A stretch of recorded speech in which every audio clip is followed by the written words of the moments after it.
Bonjour à tous, j'espère que vous allez excellemment bien et aujourd'hui on fait le débrief de l'étape numéro 17 et puis on fera la petite présentation de l'étape numéro 18. N'hésitez pas à vous abonner à la chaîne, à réagir dans les commentaires, à mettre un pouce bleu, à partager la vidéo si vous pensez qu'elle peut intéresser votre entourage. Je viens de m'apercevoir que je n'ai absolument pas dit de quelle course je parlais, donc c'est la Vuelta 2021, mais normalement si vous avez cliqué sur la miniature et sur le titre de la vidéo, c'est que vous savez où vous mettez les pieds. On va revenir sur cette étape qui a été dingue, on fera le bilan des bleus, top et flop comme d'habitude, et donc présentation de l'étape d'aujourd'hui qui, en termes de profil, ressemble un petit peu quand même à l'étape d'hier. Bon, l'étape d'hier, grosse étape de cyclisme. Moi j'ai vraiment pris beaucoup de plaisir à la suivre, et encore j'ai pas pu la suivre en intégralité parce que comme je vous le dis, hein, je fais le montage du handisport. Et là, j'ai enregistré la vidéo handisport en plus assez tardivement. Il était vers 14h40. Voilà, donc j'ai commencé à regarder la course vers 15h20. 15h20, voilà, le temps d'uploader. Et puis encore, pendant les pubs, je mettais les tags de la vidéo handisport. Donc c'est un peu technique. Mais ça a été une étape de gros cyclisme. La tag Bernal, Roglic à plus de 40 bornes de l'arrivée. Ça a été presque une étape de cyclisme à l'ancienne, parce qu'avec la pluie, ça a rendu l'étape un peu plus dantesque. Ça faisait penser à ces grosses étapes du Tour de France, avec les miroirs du cyclisme, avec Jean-Paul Olivier, les étapes commentées par Robert Chapat dans les années 70, avec les duels Merckx, Poulidor attaque au bout de 20 km de course. C'était assez dingue cette étape quand même. Et je vais me répéter comme tous les jours, on a quand même une Vuelta cette année, et moi j'ai jamais connu une Vuelta qui courait aussi vite. Mais alors déjà la Vuelta, normalement ça court avec des vitesses un peu plus élevées que sur les autres grands tours, enfin que sur certains autres grands tours, ça dépend des années, parce qu'on a des étapes plus courtes. Mais là cette année, on a eu 2 étapes calmes, je crois depuis le début de la course. Enfin, c'est tous les jours. Là hier ça roulait à 42 moyenne. 42 moyenne pour une étape qui avait 4520 mètres de dénivelé positif. Enfin, c'est absolument dingue quand même le rythme de cette Vuelta. On disait déjà que sur le Tour de France ça avait roulé vite. Là sur la Vuelta on a encore un ton en dessous. Alors certains vont dire c'est à cause du dopage. Moi c'est pas si facile que ça à dire. Je pense que c'est surtout qu'on a cette année on a des stratégies de course qui sont beaucoup plus qui commencent de beaucoup plus loin. Et moi je comprends pas, notamment JR, je vais encore dire du mal de Jean-René Bernaudot, qui dit qu'il n'aime pas le cyclisme d'aujourd'hui. Je trouve que sur l'année 2021 on a quand même eu des très très belles étapes, et je trouve le cyclisme depuis 4-5 ans moins cadenassé qu'il y a 10 ans, hein, parce qu'il dans les années 2000 certaines étapes c'était vraiment aussi intéressant qu'un Xanax. Là sur le Tour de France il n'y a peut-être pas eu de bagarre, on va dire, pour le leadership, mais on a eu quand même les 2 étapes que Mohoric gagne, c'est quand même hyper animé. Il y a eu des étapes très intéressantes, je pense notamment à l'étape aussi où Gaudu arrête pas d'attaquer, l'étape de Mollema aussi, où il y a eu quand même de l'animation. Je crois qu'on peut pas dire cette année que le cyclisme est chiant. Je suis pas d'accord avec Jean-René Bernaudot, je suis rarement d'accord avec Jean-René Bernaudot. Bon, après cette présentation d'étape, on commence tout de suite par le bilan des Bleus. Du côté du bilan des Bleus, je commence avec Guillaume Martin. C'est mieux qu'espéré. C'est vrai que quand hier matin, alors je vous avais pas dit ça parce que le débrief de l'étape 16, je l'ai fait juste après l'étape pour des raisons d'organisation. Contrairement aux autres que je fais sur cette Vuelta le matin de l'étape du lendemain. Et donc Guillaume Martin avait dit en interview, la chute elle m'a quand même, je suis pas terrible au niveau forme, là j'ai l'impression les jambes vont pas être simples, la chute m'a pas aidé, enfin voilà, il partait pas très confiant avant cette étape, on va pas se mentir, et pourtant ça a été plutôt pas trop mal. Il est toujours dans le top 10 ce soir du classement. Certes il a perdu du temps, hein, ça je le nie pas. Mais sur une étape où ça roulait aussi fort, il a quand même été lâché lui à 8 bornes de l'arrivée, 8 bornes ou 7 bornes, je sais plus, dans la dernière montée. Il est lâché assez loin. Bon, en final, il a quand même bien lissé son effort, Guillaume Martin. Je trouve que c'est pas si mal. Bien aidé également, je pense que c'était Rada, Je vais pas vérifier, bien entendu, sur mon classement. J'ai perdu ma souris. Hop. Guillaume Martin. Fini. Là, tac. Il y avait Lopez, Woodpools. Pas de Cofidis à côté. Mais à un moment, il était aidé par un Cofidis. Donc, pour moi. Ah non, c'était peut-être Rémi Rochas. Non, c'était peut-être Rochas. J'ai dit une connerie. Ah oui, parce que Herrada finit à 22 minutes. Donc, ça devait être Rémi Rochas qui était avec Guillaume Martin. Mais du côté de Guillaume, oui, il a été. En plus, je suis con parce que c'est. Oui, ça peut être que Rémi Rochas, parce que c'est vrai qu'Herrada n'est pas en très grande forme. Mais Guillaume, à part sa deuxième place cette année sur une étape de la Volta, c'était pas exceptionnel. Mais du côté de Guillaume Martin, bon, il perd 4,46 sur Roglic, on va dire c'est beaucoup, mais au final, au classement général, pof, eh ben il est 5e, avec 4,16 de retard. Alors, si on regarde le classement général désormais pour Guillaume Martin, je pense que Bernal, Yates Cups, ça va lui passer devant. Großschartner, ça dépend de beaucoup de choses. Gino Mader, oui, je pense que Gino Mader a la capacité de lui passer devant. Il y a 2 minutes 40 à peu près entre lui et Gino Mader. Je vois pas Louis Mentiès par contre lui reprendre 4 minutes.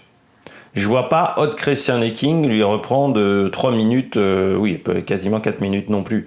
Donc, moi je pense qu'il est en capacité de faire 9 ou 10, Guillaume Martin. Surtout que Großschartner, je ne me souviens pas qu'il ait fait un gros contre-la-montre non plus. Donc, voilà, il peut peut-être s'en sortir. Et je vois pas Louis Mentiès, même de la Cruz. Reprendre du temps, et puis à partir de Juan Pedro Lopez, il y a 11 minutes, donc autant vous dire c'est impossible normalement pour Juan Pedro Lopez pour aller chercher Guillaume Martin.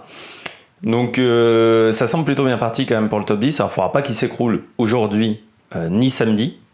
Après sur le contre-la-montre, il peut sortir un bon chrono, Guillaume Martin, s'il a envie, s'il est motivé. Donc voilà, on verra, mais je pense que le top 10 est jouable pour Guillaume et ça serait plutôt intéressant. En 2 top 10 en année sur les 2 grands tours auxquels il a participé.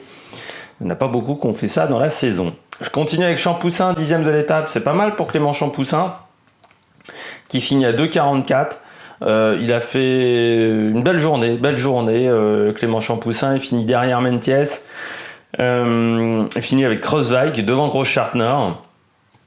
Devant de la Cruz aussi, c'est dommage qu'il ait perdu autant de temps en début de course, Clément Champoussin, parce que je pense que c'était la karst sur lequel il fallait miser, plus que Bouchard, qui n'a pas réussi à être très performant, et puis surtout, là Bouchard aujourd'hui est 19e, surtout il a eu un petit manque de constance, Geoffrey Bouchard, pendant toute la course.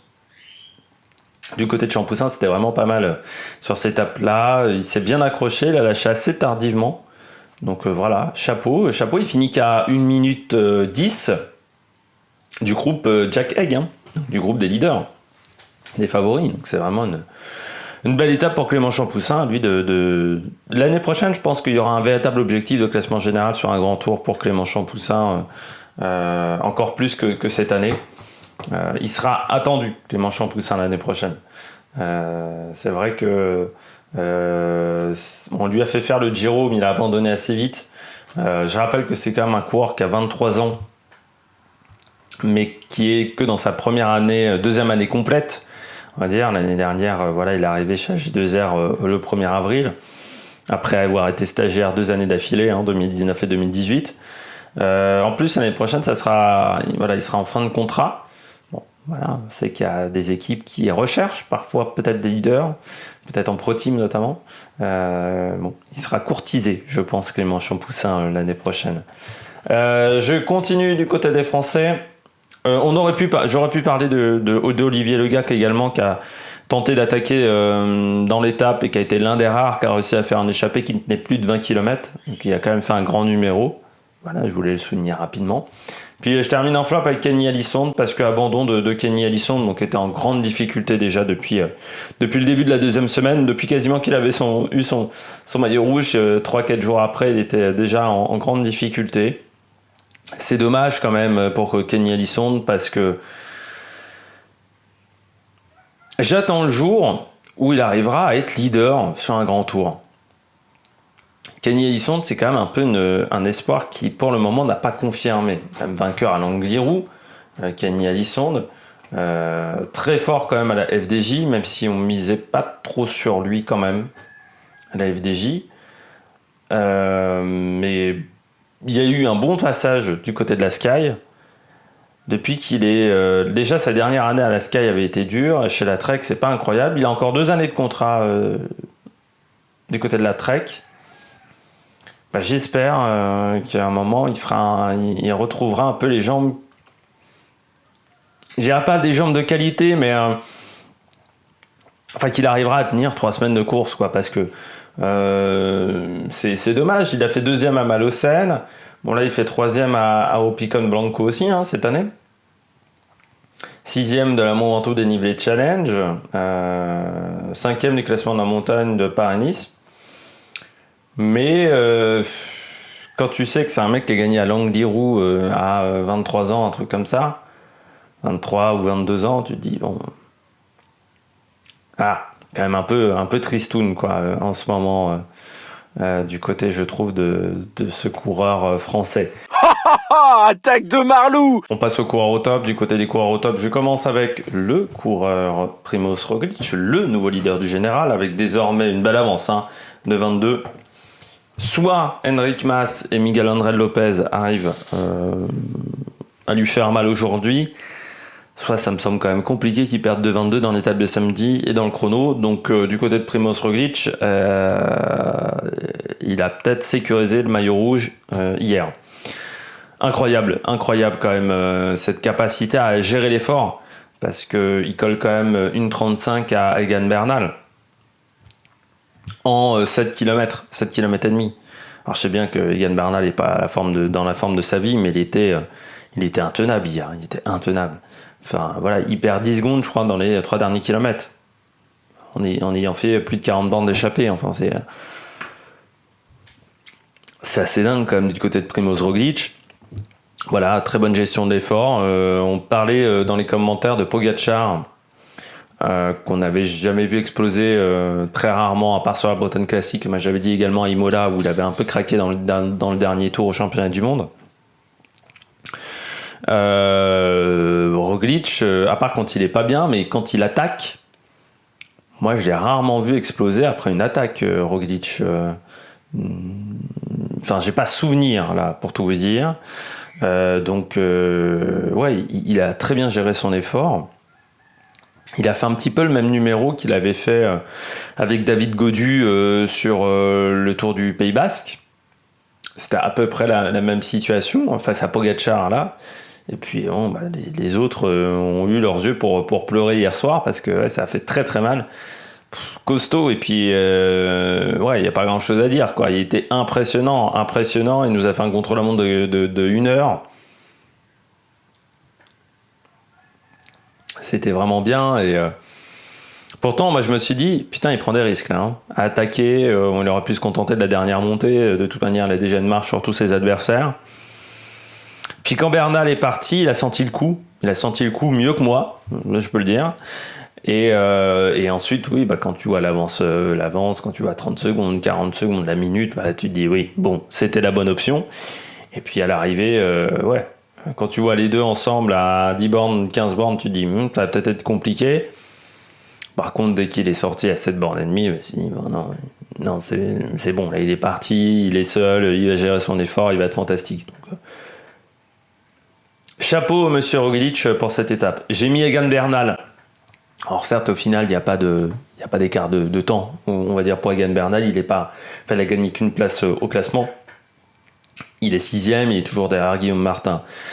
Mais je voulais saluer le panache d'Egan Bernal. Je fais rarement ça, vous savez que je ne suis pas un grand fan de l'attaque qui au final n'aboutit à rien au niveau du classement général. Mais là, c'était une bonne option, c'était bien joué.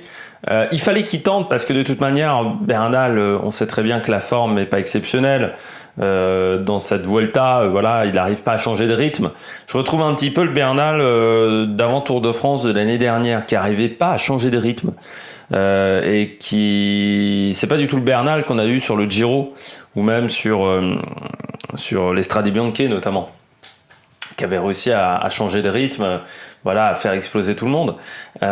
Sur le Giro, là, c'est pas du tout le cas. On sent qu'il est beaucoup plus en difficulté. Là, quand Roglic l'attaque, je vois qu'à 5 bornes de l'arrivée, à 5 bornes du sommet, je me dis comment il va réussir à rester devant ou à s'accrocher, mais avec le groupe de tête, avec le groupe des favoris, pardon. Parce qu'il était collé à la route, quoi. Collé à la route. Il n'arrivait absolument pas à aller plus vite, plus fort. Il s'est accroché. Donc au final, il perd pas de temps. Et le panache, parce que il nous a montré du beau cyclisme. Encore une fois, quand Jean-René Bernaudot dit qu'il n'aime pas le cyclisme d'aujourd'hui, je me dis, putain, Egan Bernal, hier, il m'a fait aimer le cyclisme. Hein. J'imagine si par exemple je suis un mec de 10 ans, 12 ans, je sais pas, qui découvre pour la première fois le cyclisme, hier, ce qu'a proposé Bernal et Roglic, je pense que je deviens fan. Je deviens fan du cyclisme. Ça a été vraiment une belle attaque, une belle course. Et puis je termine avec Adam Yates. Pourquoi Adam Yates ? Parce que hier aussi, belle étape pour lui. Il est toujours là au classement, hein, juste derrière Egan Bernal. Et pour moi, c'est surprenant parce qu'Adam Yates, dans tous les grands tours que je l'ai vu faire, souvent il craquait à un moment du grand tour et souvent c'était en troisième semaine. Ou soit il tombait avant, parce qu'Adam Yates, c'est quand même cette faculté aussi à chuter assez régulièrement quand même. Et du côté d'Adam Yates, là il a bien tenu. Il a bien tenu depuis le début de la course. Il n'y a pas de coup de moins bien. Alors il fait une course un peu dans l'ombre, mais un peu à la Daniel Martinez sur le Giro, même encore plus dans l'ombre que Daniel Martinez. Il suit les coups. Mais hier, moi je le voyais dans les roues, il avait l'air plutôt facile, quoi. Quand il était derrière les coureurs de la Movistar ou même derrière Sepkus, ça tournait bien au niveau des jambes. Donc dommage qu'il ait perdu du temps aussi sur le premier chrono Adam Yates, parce qu'il ne l'avait pas fait à fond, je pense. Mais bon, voilà, il fait pour le moment une grande course, Adam Yates, je trouve. Et c'est peut-être intéressant pour l'avenir. On s'attendait peut-être un peu à mieux du côté d'Adam. Non, quoi qu'il avait fini. Ouais, il avait fini 16e. Ouais, il avait fini avec Romain Bardet, je crois. Ouais, donc non, il n'avait pas perdu autant de temps que ça. Au final, j'ai dit une petite bêtise. Mais là, il est en forme, je trouve. Et puis voilà, il fait vraiment une belle course. C'est un coureur qui les dernières années du côté de la Mitchelton, c'était un peu compliqué, je n'étais pas forcément convaincu. Là il a quand même gagné le Tour de Catalogne cette année. Enfin, on a retrouvé un petit peu du coureur qui nous avait manqué ces dernières années, 4e du Tour du Pays Basque aussi, 2e de l'UAE Tour. Enfin voilà, il a été bon cette année, Adam Yates. Et pourtant, c'était pas dit, parce que c'est vrai que quand on a vu ce recrutement-là l'année dernière, je me suis dit, c'est parti pour qu'il soit numéro 2 ou lieutenant dans cette équipe. Et non, il n'est pas que lieutenant, il a eu aussi à jouer sa carte personnelle. Et donc vraiment pas mal Adam Yates cette saison. Je passe au bonnet d'âne. 2 bonnets d'âne aujourd'hui. J'ai mis la Movistar. Ça correspond à Enric Mas et Lopez. Très discret hier du côté de la Movistar. On a été très discret. On nous avait promis un plan. J'attends toujours de voir le plan de la Movistar. Et puis là, on va commencer à... C'est Roglic, il va les surveiller aujourd'hui. Voilà. De toute façon, Roglic, je pense que c'est la dernière étape où il peut perdre son maillot rouge, c'est aujourd'hui. Parce que c'est une étape où on peut perdre 1 minute 30. L'étape de samedi, ça me semble compliqué de perdre du temps. Et puis il y a encore le chrono. Et vu ce qu'il a démontré au niveau de sa condition physique, bon, je pense que pour le chrono, il va leur mettre un petit peu de tôle. J'ai rien vu hier de la Movistar. Ils ont subi la course hier, la Movistar, à s'attaquer en plus. Lopez qui attaquait dans le groupe où il y avait Mas. Ils se sont jamais entendus, l'un ou l'autre. Ça m'a rappelé les nombreuses fois où la Movistar avait 2 leaders et il n'y en a aucun qui se mettait au service de l'autre. Donc ça, c'est assez incroyable. Et c'est vrai que maintenant, je me dis qu'il faut désormais que Enric Mas... il faut qu'il y ait un moment, il y en a un qui se sacrifie pour l'autre peut-être. Mais là, ils vont faire 2 et 3 de la Vuelta. Bon, je sais que c'est le Tour National. C'est peut-être l'objectif de la Movistar, mais ça aurait peut-être été mieux de faire 1 et 8 plutôt que 2 et 3. Et encore une fois, les stratégies de la Movistar. De toute façon, la Movistar, la seule fois où elle a emmené 2 leaders où elle a gagné, c'est l'année où Carapaz a remporté le Giro, où il y avait Landa également. Sinon, ils n'ont jamais réussi. Il faut le dire très clairement, ils n'ont jamais réussi à faire ça. Donc, un peu déçu de ce côté-là. Et puis, je termine avec Vlasov. 19e désormais du général Vlasov. Il n'a jamais vraiment pesé sur la course. Hier, il perd 8 positions. C'est le coureur qui a le plus explosé avec. C'est l'un des coureurs du top 20 qui a perdu le plus de passes avec Hot de Christian King. Et moi, j'ai trouvé que du côté de Vlasov, cette année sur la Vuelta, ça a quand même été très dur.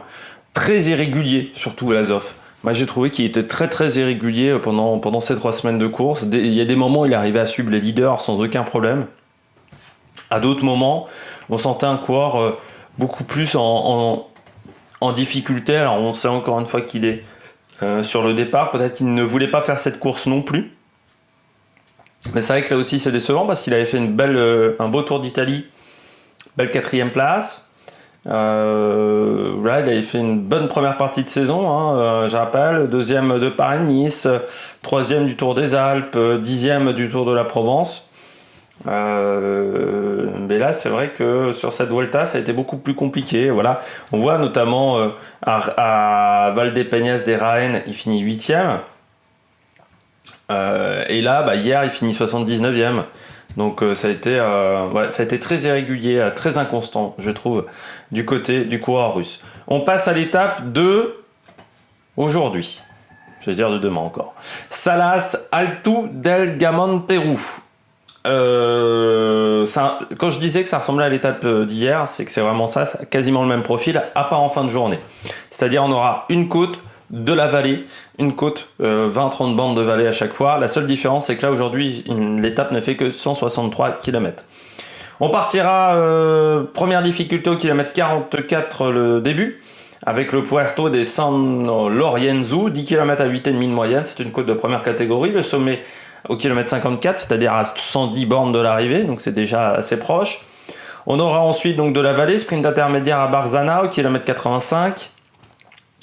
C'est-à-dire à 80 bornes de l'arrivée, à mi-étape. On aura ensuite l'Alto de la Corbertoria, côte de première catégorie, 7 km 9 à 8,7% de moyenne, c'est le kilomètre 94,5. On redescend, encore pas mal de vallées, puis ensuite il y aura l'enchaînement avec le sprint bonification de l'Alto, la Sega Oldel Cordal, 8 km 3 à 5,7% de moyenne, côte de deuxième catégorie, sprint bonification en haut, on redescend, et puis la montée finale vers l'Alto del Gamonteru, 1762 mètres d'altitude, 14 km 6 à 9,8% de moyenne, et surtout côte hors catégorie. C'est peut-être une journée pour Romain Bardet aussi, parce que est-ce qu'on va peut-être pas laisser partir l'échappée, parce que hier on a quand même pas mal roulé. C'est peut-être une étape pour baroudeur celle-là. Il y aura aussi samedi, je pense, où Romain Bardet pourra aussi prendre des points. Mais voilà, ça va avoir un intérêt pour le classement de la montagne, cette étape-là. Surtout qu'hier, personne n'a pris des points du côté des leaders de ce classement. Je crois Romain a pris 1 point, Storer a dû en prendre 2 ou 3, Caruso pareil. Donc là, il y a des bonnes possibilités pour cette étape-là. J'espère que vous avez aimé cette vidéo. Si vous avez aimé cette vidéo, n'hésitez pas à réagir dans les commentaires, vous abonner à la chaîne, à mettre un pouce bleu. Partagez la vidéo également si vous pensez qu'elle peut intéresser votre entourage. Et puis nous, on se retrouve donc demain pour faire le débrief de cette étape numéro 18. Allez, ciao ciao sur l'Amérique Production.